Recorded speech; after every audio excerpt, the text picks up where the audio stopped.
Assalamu alaikum warahmatullahi wabarakatuh, everybody. I'm Preacher Maz, host of the SOS, the Shout Out Show. Hope you're having a great day. You know what it is. It's Mo Better Mondays. We open the show today with a bit of sad news, personally touching me. Um, I got the notice this morning from Sister Satana, who's always on top of these things, but I got an alert that retired General Colin Powell had passed away this day at the age of 84. For those who don't know Colin Powell and his importance and his relevance in terms of current politics and military issues and things like that, as well as his value to the Black community and the overall community in his years of service as a military man as well as a diplomat, I would encourage all of you to look him up. Not just do the Wikipedia, but read his books, read his articles, read things like the Powell Doctrine about issues of how they handle military action overseas. I would encourage everybody to engage a philosophy that is, I call him a giant. I'm going to tell you why I call him a giant, but this was somebody who personally impacted me in the context of what I wanted to do in my life as a youth. Also, as I got older as an adult, it was interesting to see people in his space operating around people who didn't look like him, but more importantly, they didn't sound like him. Colin Powell is a hero. Some people say General Schwarzkopf and people like that, and that's all well and good. But Colin Powell was a general. He was in his own essence, he was a organic American hero. And that we lose him at 84 is interesting because there's a lot of controversy and people focusing on the wrong things. That he died of complications of COVID, but he was vaccinated. Well, you know what? Let it go. Let it go. We're not here to talk about vaccinations. What we're here to talk about the essence of a man who, in many regards, shaped policy here in the United States, and in many regards, framed something that people like myself, people like you, people like Barack Obama could follow along the way. I'll be honest. I actually thought that Colin Powell would have been our first Black president. And even as a Republican, he had me wondering, and he actually had me considering voting for him. Now, of course, he didn't run for office. That's a whole nother story, and we'll get into that. But the essence of the man who stood in a space that spanned a number of years, 35 years military, and as a civilian working as an advisor, working as Secretary of State, there are a lot of things that he brought to the table that I'm not sure, even in my own understanding, I'll fully be able to grasp. Because I'm a youngin'. Like I said, he's 84. And his scope of understanding and I want to say interchange and engagement with foreign policy is something that most of us would never, ever have a look at. But it was the man who was a human being. The guy who stood on principle, and a person, brothers and sisters, that made me believe in some regards that this government, as crazy it could be through the Reagan years, through the Bush years, he gave me an understanding that, you know what, him in that position, I felt like this thing might be able to work. And doggone it, some years later, when Barack Obama got elected, nominated, all those things, he stood up for this man. And he stood up for them principles. So today we're going to talk about Colin Powell. We'll be back. Preacher Maz, Shout Out Show. See you in a minute.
We've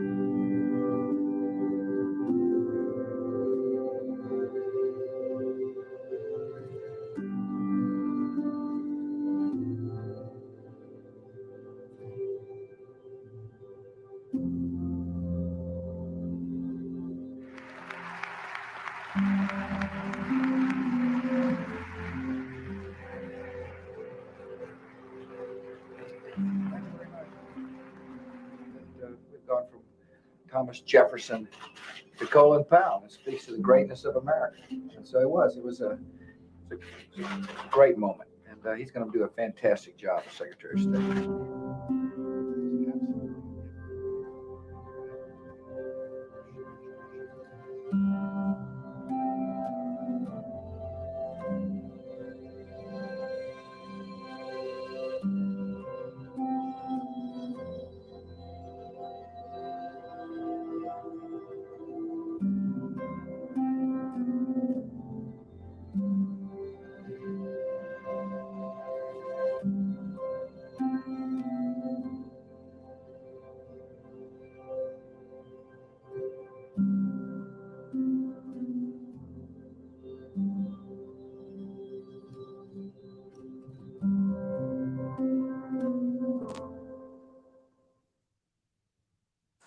These are warning signs that your liver is in danger. Bad breath. So, let me tell you a little story about myself. So, in the 6th grade, my mother had me go around and take tests. You always hear the story about my 6th grade teacher, Miss Alvita Jones. May Allah be pleased with her. In the 6th grade, my mother and Miss Alvita Jones, my father, decided that I would not go to public school. I would not go to Thomas Johnson's middle school, which was a nice little walk from the house, but it wasn't going to happen. So I wasn't going to go to school with my friends. The decision was that I was going to go to military school, St. John's College High School on Military Road, 27th and Military Road in Washington, D.C. Probably one of the most depressing decisions I ever had to endure. But what I wanted to know is that it provided me a framework. You start at ROTC officially in 9th grade. So I had to go middle school and then high school. In high school, 9th grade, a question was asked about my ability to be a soldier. Now, the person that asked this story was Mr. Vince Fisher. May Allah be pleased with him. He said, Moss, and he had this way. He wouldn't say Moss. He'd say, Moss. That's what he'd say. Moss, what are you going to be? That's what he used to say. What are you going to be? What kind of soldier are you going to be? And first of all, I hated his voice. Didn't matter the question. He said, Moss. I hate this guy. Over the years, I got to know Command Sergeant Major Fisher. And I had 3 black drill instructors at my school. For my whole career, I always had black drill instructors. And what they would do was to make sure that the minority kids, the black kids at the school were always on point with their studies in military science and things like that. Out of all of them, there's a couple of us, Fred Seward's son, I think Eddie Chappelle and one other person.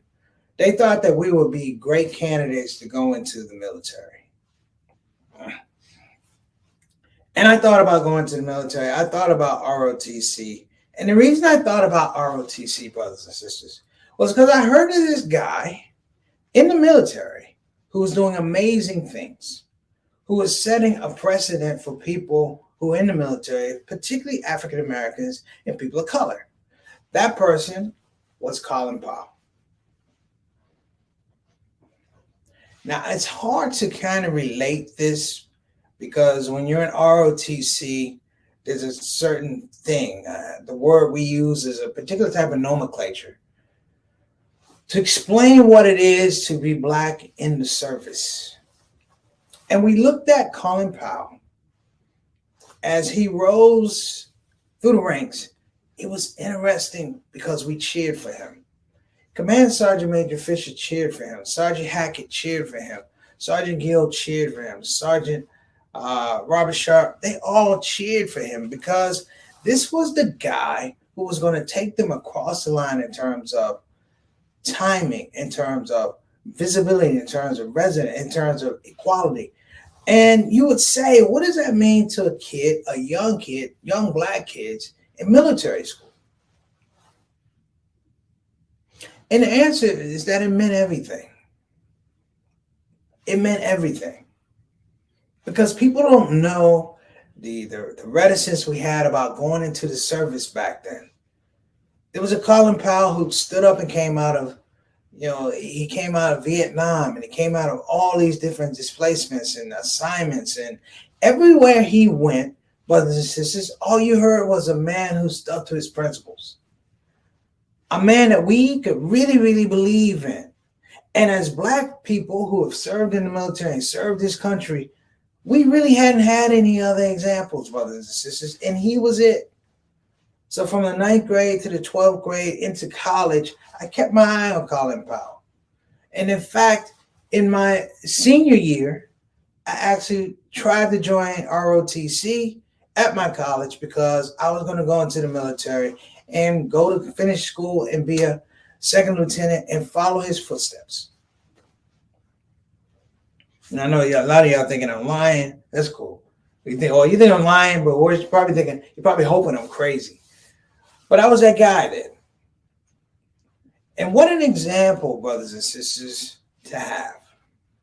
When we talk about the military today, if you close your eyes, we don't have any stellar examples of who we will follow. Think about that. We have no stellar examples of who we will follow.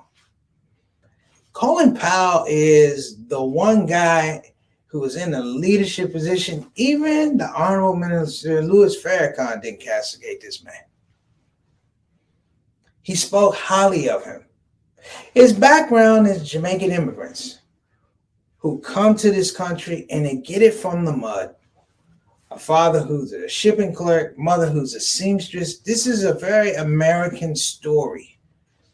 And he gets good grades and he goes to CCNY and he enrolls in ROTC. As he says, this is the only thing that he really liked and he was good at it. And let me put this out here too. We rarely have career military people anymore. When I say career military, I mean you do ROTC and you go through. He did 35 years, and when he did 35 years, he went in the upper echelons of state government and federal government office. And doggone it, if he didn't become, after he was, an NSA advisor, that he wouldn't become, of course, Secretary of State under George Bush. That's another story, and we're going to get to that somewhere during this presentation. But what I want to emphasize and what I want to make sure we don't somehow overlook is that the man was a hero. His scope of military policy actually would have prevented what we see in Afghanistan. Large and short, we may not have even been in Afghanistan. If he was properly instructed during the Bush years, we probably would not have wound up in Iraq. Again, we'll get to that during this thing, but I just want to focus on the fact that this is a man, brothers and sisters, who led by principle. And I say leading a principle life is really, really interesting because a lot of people don't really understand what that means. He was forced to choose a party. He chose the Republican Party. And do you know how many people still stuck with him while he was a Republican? I did. There was a thought, brothers and sisters, that he would run for president, that he would replace Dan Quayle on the ticket with George Bush Sr. And I love his response. When they asked him why he wouldn't run on the ticket with Bush and Dole, he said something really interesting. What he said was, in a nice way, why would I run on the ticket with someone I could beat? And there were a lot of people who were happy he did not run, but it was the power of his personality that compelled folks to try and even get him to run for president. I was looking doing some research. People in a straw poll in New Hampshire had him winning over Bill Clinton 50% to 38%. And this is not a career politician. Like, we love Obama, but this man was not a career politician. So you have to talk about the level of respect, the level of influence. You know, he was, brothers and sisters, possibly the last person we would have had who would have come from the military and be president. Like, you won't have that anymore. Like, you know, the Trumans and the Eisenhowers, you don't have that. I mean, not Truman, definitely Eisenhower, who ascended from military posts to become president. He ascended to become, of course, Secretary of State, and I will speak about that. But I just think it's amazing because it seems like in the last, 6 to 8 years, things have totally changed. That he was sick is scary, brothers and sisters. That he was incapacitated with issues of cancer is scary. Because you don't have a sobering voice, a sober language, a person who speaks to the heart of the people, who tells them about America, how America is supposed to be. That was Colin Powell. If you read his books, even just 1 or 2 chapters of his book, you understand that this is a guy who had organic understanding of how America worked and how America could work better. He was a military man. Levels of military, discipline, leadership, compassion. I have something from him I just want to pull. I normally don't do this, but he had these things about life, right? He talked about having perennial optimism. Let me say what this is. He said having perennial optimism, meaning that when you lead troops, you have to have a disposition that, 1, gets them comfortable with you, and 2, gets them comfortable with their commitment. I don't even see that now. You can take the last couple of presidents, I don't see it. And the gravitas of being able to lead people into war is something that we don't understand. We have people that press buttons and they sign executive orders, but to lead someone into war, brothers and sisters, to take someone's son or someone's daughter and take them into harm knowingly and still have the commitment of American people, you just don't have it. What we have is the reverse of it. We have insurrections now, whereby the will of the people is so bent that we ignore that people like this guy over here, Colin Powell, fought for our country. He's a true patriot. He's a true citizen that made well. Now, you may have some comments, and I'm going to make sure we get some comments. Satana, who we got in the box today? I want to make sure we get our folks up to date. We got Sister Reed. Assalamu alaikum warahmatullahi wabarakatuh. Sister Reed, how are you doing? Big shout out to you, Jawan, and Brother Derek. Hope all is well. Nice to see you on the show. Thank you so much. Next up, we got Sister Ika. Sister Ika coming all the way from Indonesia. Make sure we keep her and her family in dua. Going through some issues over there. We want to make sure that duas are sent to Depok, Indonesia. Sister Ika, hope that you're doing well. Thank you so much for tuning into the show. Next up, my main man, Altaf Rashid, all the way from Toronto. Mr. Straight Up, Straight Down, 6 o'clock. Our Canadian ambassador to the show. Altaf, do you have any recollection of our hero, retired General Colin Powell? I think about that. Thank you so much for coming on the show. We appreciate your support. And let me see, we got Fight the Power Word, my main man Elijah out of Houston, Texas. What's going on, Elijah? Wa alaikum assalam warahmatullahi wabarakatuh. Elijah, were you in the service? I always meant to ask you if you were in the service. You always struck me as you did a couple of years, but that's just me. And I appreciate you coming on the show. And I tell everybody, this is while this is a particular platform, I don't own it. The people make the show. So if you have any different opinions, because I am going to say some things about Colin Powell that they're not disrespectful, but in his tradition, I would make sure that I would say these things because he would say these things. All right, next up. We got Sister Nama Griffin all the way from Detroit, Michigan. How you doing, sister? Wa alaikum assalam wa rahmatullahi wa barakatuh. Thank you so much for joining us on the show. We appreciate you all the way from the D. All right, next up.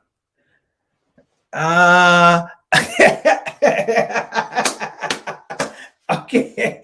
Elijah said, yes, sir. You in the military. There you go, Elijah. I don't know how long I know you, brother, but it's been a bunch of years. I never asked that question, but you could tell. Elijah, you could tell when somebody's been in the military, something that just jump off. But you know what I'm saying. So you're a soldier, and I'm an almost soldier. I'm a junior ROTC soldier. But you know what it is to stand at attention, hands on the seams. You know what I'm saying? You know what this looks like, brothers. You know what it feels like. And I tell folks, one of the great thrills is being able to do that and see particularly a Black officer come to inspect you, come to take your rifle, open it, check it, clean it, and give it back to you. It was the biggest thrill in the world. So believe me when I talk about Colin Powell, that this is coming from a place of really, really deep respect. Johnny L. Thomas, my little brother JT. JT is a military man. JT spent time. He was enlisted during the Gulf War along with my cousin Earl G. Bethel, and spent time over in Operation Desert Storm. So brothers and sisters, this is a bit of history, because this was the guy who was determining policy, which is really important. Let me give my brother a shout out. Wa alaikum assalam wa rahmatullahi wa barakatuh. Thank you so much for coming on the show. What are your thoughts on Colin Powell, man? I think we haven't had enough talk about that. I know I'm not officially military, but had I gone straight from high school to the military because of my military science credits, I would have been a PFC right off the bat. One strike, big deal. I'm just throwing that out there. And we got Mama San. What's going on? Let me take a look and see.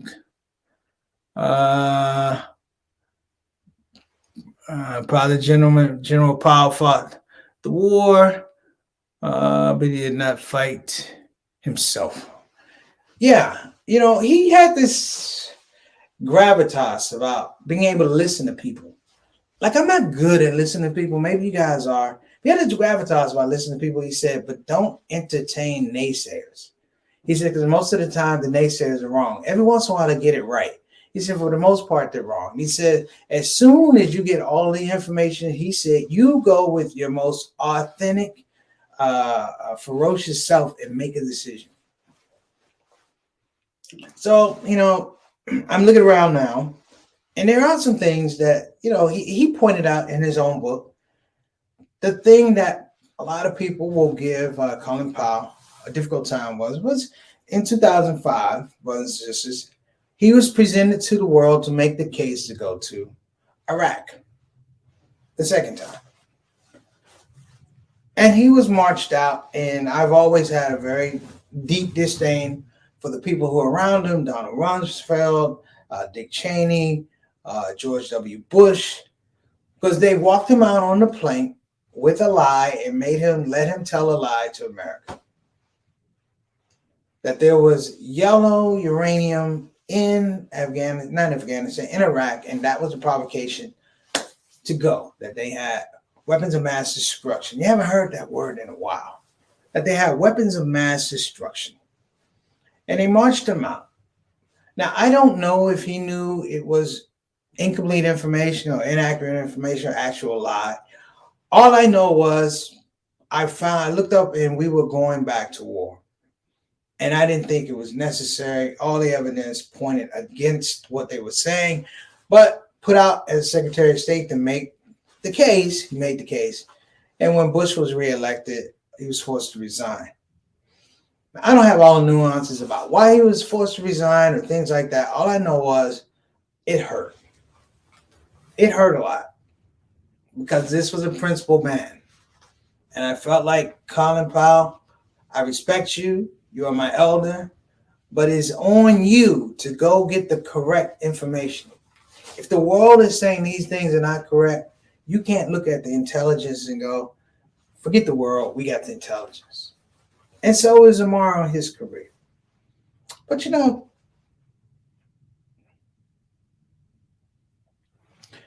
and something that's really, really extraordinary about Colin Powell, he admitted his mistake.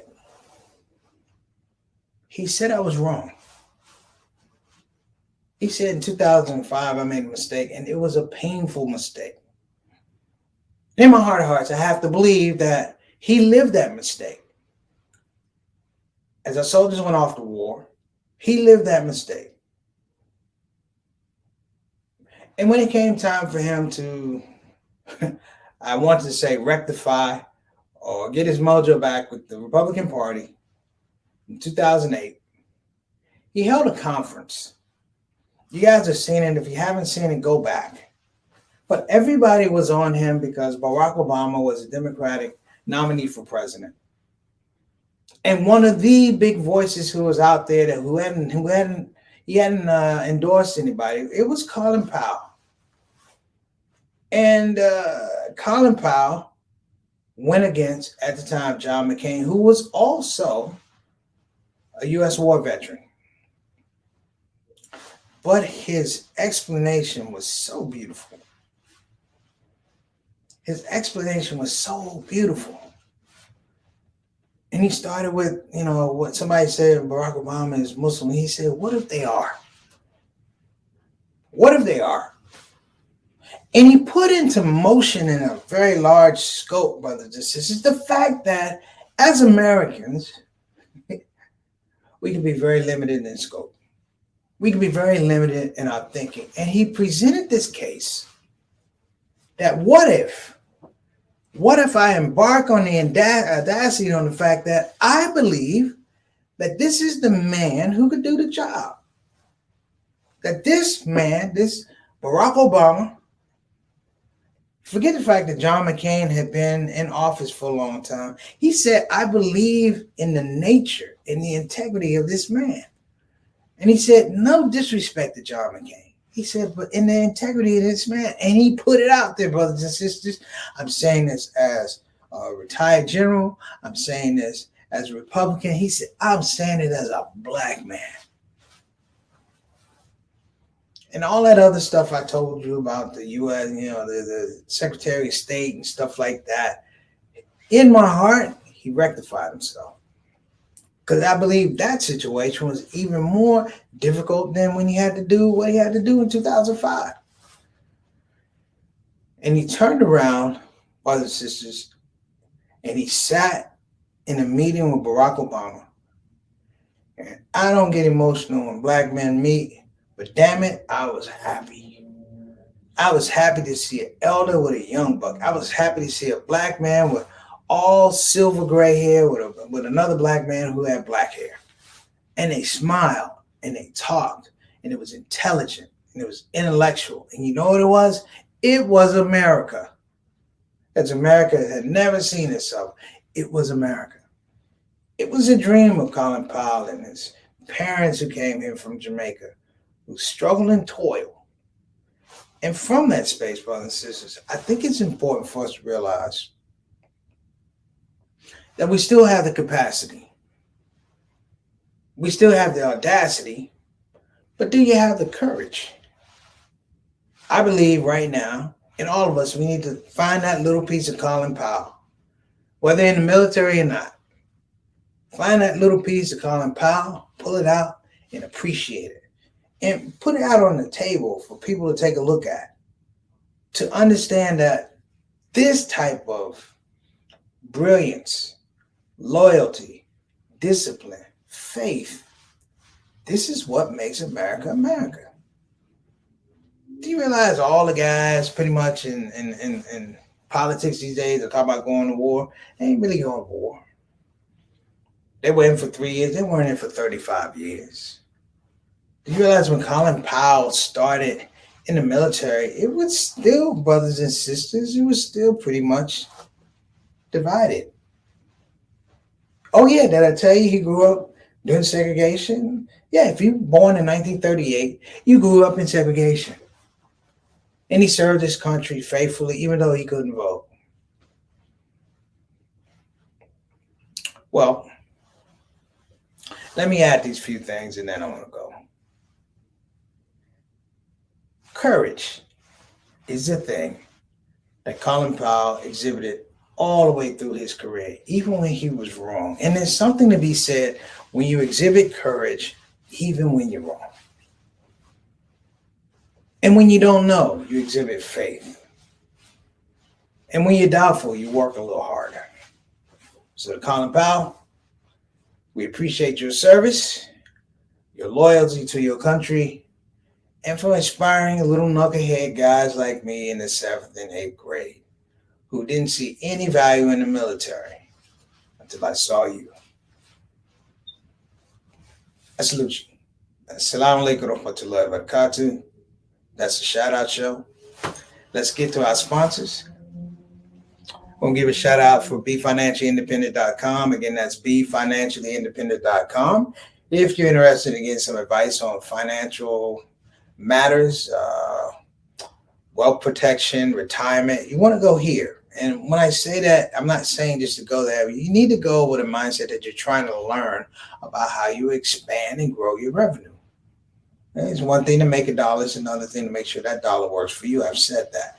Call 1-888-496-6845. Again, that's 1-888-496-6845. And our other sponsor, we'll give a shout out, brothers and sisters, of course, to Bayan Islamic Graduate School. Again, that's Bayan Islamic Graduate School, of which I am an alumni at this point in time, offering programs in Islamic leadership, Islamic studies, Islamic education, also offering a premier program for Muslim chaplaincy, which is a big thing now. So I want people to check it out. Go to bayanonline.org. Again, that's bayanonline.org. Check out Bayan Islamic Graduate School.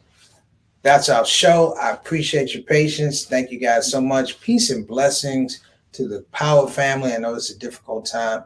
And for all of us, let's send up some prayers and some du'as. All right. And guess what? Shout out show family. I salute you too. Assalamu alaikum wa rahmatullahi wa barakatuh. See you tomorrow.